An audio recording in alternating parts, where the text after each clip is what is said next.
Hello दोस्तों, नमस्कार। मैं आपका भाई, आपका साथी, आपका अपना राम निरंजन जोशी एक बार फिर मैं आप सबके सामने एक ताज़ा तरीन खबर लेकर के आया हूँ, जिसमें ये बात सामने आई है कि लोग कह रहे हैं कि भारत का जो विपक्ष है, जो अभी ईडी गठबंधन है, जो 32 संगठनों का मिलकर के एक संगठन बनाया है, चोर चोर लुटेरे भाई, ये जो कहावत है वो यहाँ चरितार्थ हुई है। क्योंकि ये इन लोगों ने एक दूसरे पर कभी मुकदमे करा रखे थे, कभी आपस में लड़ते थे। यही लोग आज मोदी और भाजपा को हटाने के लिए एक साथ आए हैं। कोई बात नहीं, इन्होंने अपना प्रयास किया मगर फिर भी ये सफल हुए। भारतीय जनता पार्टी और उनके कार्यकर्ता विजयी हुए। तो कहने का तात्पर्य ये है कि आज एक नई बहस छिड़ गई है, जिसके अंदर वो ये कह रहे हैं कि हमें डिप्टी स्पीकर का पद चाहिए। अब मुझे ये बताओ, जब डिप्टी स्पीकर का आप लोगों को पद चाहिए, कोई दिक्कत नहीं है, आप पद मांग सकते हैं, ये आपका अधिकार है। लेकिन मैं तो सिर्फ आप सबसे इतना कह देना चाहता हूँ कि मांगने से हिंदुस्तान के अंदर अगर कुछ मिलता राजनीति में, तो बहुतों की बहुत सी इच्छा है, मांग करके सारे ही ले लेते। मोदी सरकार ने ओम बिरला को फिर से लोकसभा स्पीकर का उम्मीदवार बना के विपक्ष को ये साफ संदेश दे दिया है कि वही मंत्री हैं, वही स्पीकर हैं और वही पीएम है और वही सरकार है। कुछ भी नहीं बदला है, सिवाय इसके कि तुम 100 से बढ़कर 150 हो गए, यानी कुल मिला के 232 के आसपास हो गए। इससे भारतीय जनता पार्टी का, मोदी सरकार का कुछ भी नहीं बिगड़ा है। हाँ, बहुमत से थोड़ा दूर जरूर रहे हैं, मगर फिर भी पूरी ताकत के साथ सत्ता में है। वहीं लोकसभा स्पीकर है, जिन्होंने लोकसभा में असंवैधानिक तांडव करने पर समूचे विपक्ष को सस्पेंड कर दिया था और संसद से बाहर निकाल दिया था, खदेड़ करके, बेइज्जत करके, कि आप लोगों को संसद की मर्यादा नहीं है, लोकतंत्र का आप हनन कर रहे हो।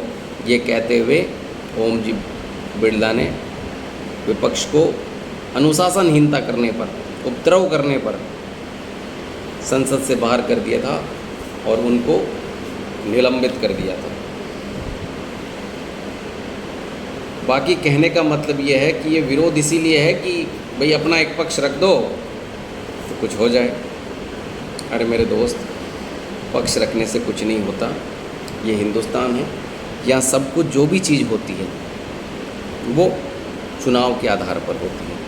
अगर चुनाव के आधार पर नहीं होती ना, तो आप लोग तो भारतीय जनता पार्टी को कुछ समझते ही नहीं हैं। बाकी अगर आपको बेइज्जती करवाने का शौक़ है और रगड़ाई का शौक़ है, तो अपना उम्मीदवार उतार के दो हाथ कर लो, ताकि बहुमत साबित करने से पहले ही विपक्ष को उसकी औकात दिखा दी जाएगी।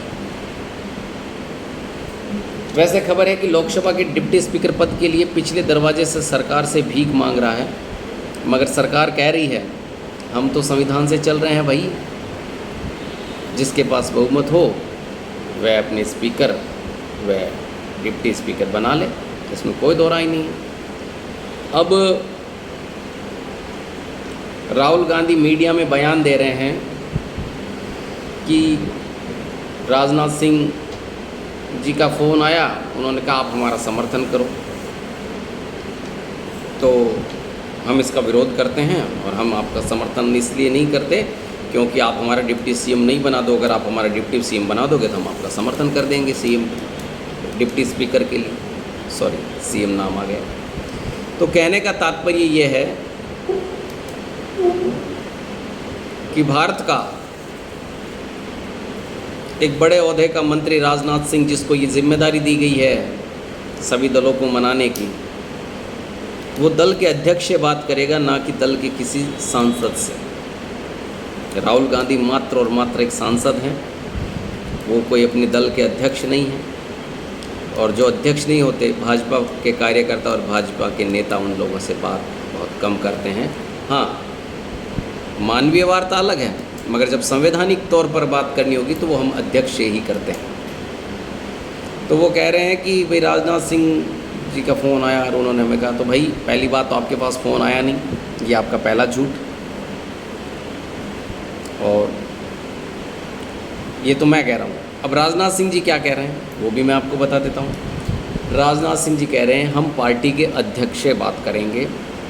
कांग्रेस पार्टी के अध्यक्ष मल्लिकार्जुन जी खड़गे हैं, और राहुल गांधी कांग्रेस पार्टी के अध्यक्ष बिल्कुल नहीं हैं।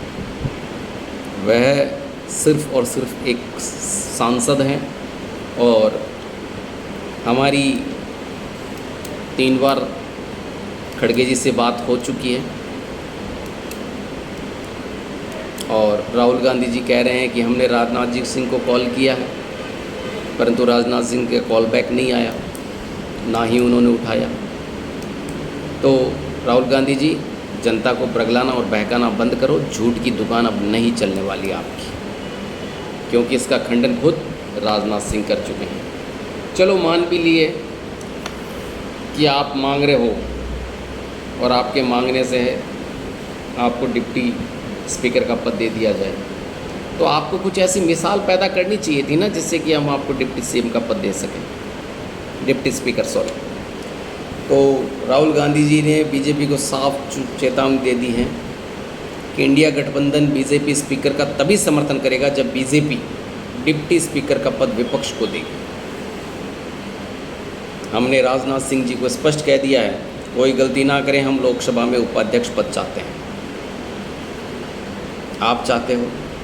क्या आपका विपक्ष, जहां आपकी सरकारें हैं, क्या वहां का विपक्ष डिप्टी स्पीकर का पद नहीं चाहता था? आपने कहीं पर दिया है?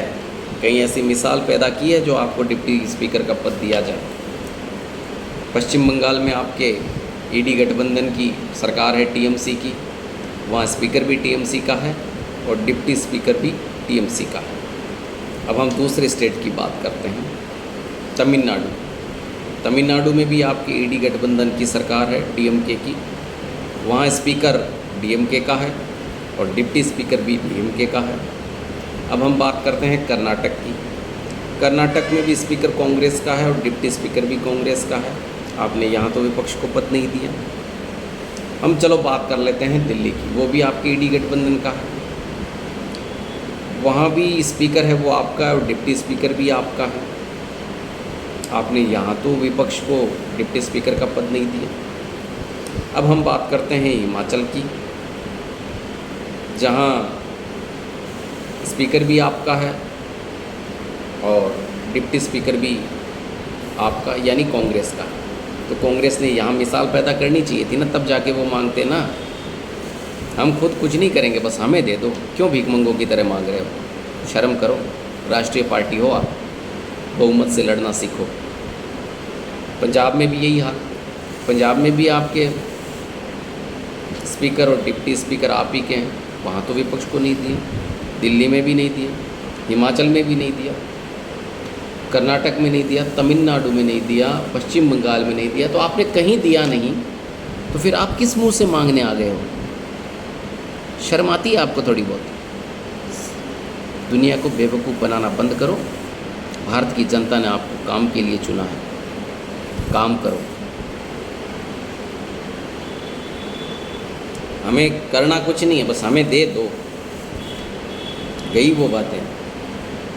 ये देश है वो संविधान से चलेगा, आपके हठधर्मिता और जिद्दबाजी से नहीं। जनता को समझना चाहिए कि कांग्रेस क्या कर रही है। दोस्तों, भारतीय जनता पार्टी बिल्कुल निसंद राष्ट्रहित में कार्य कर रही है और आपको भी करना चाहिए। और आप सब भारतीय जनता पार्टी के सहयोगी, इसलिए साधुवाद, धन्यवाद। और आपका भाई आपसे एक बार फिर निवेदन करता है कि आपको बहुत ही गहरी तरीके से जानकारी देने की मैं कोशिश करूँगा। तो आप सबसे मेरा निवेदन है कि कृपया मेरे चैनल को लाइक और सब्सक्राइब करें, ताकि आपके द्वारा जो ताकत है, जो सहयोग है, वो मुझे मिलती रहे और मेरा हौसला दिनों दिन बढ़ता रहे और मैं सच की बात को उठाते हुए आप तक पहुंचाने की कोशिश करूंगा। जय हिंद, वंदे मातरम, राम राम सा।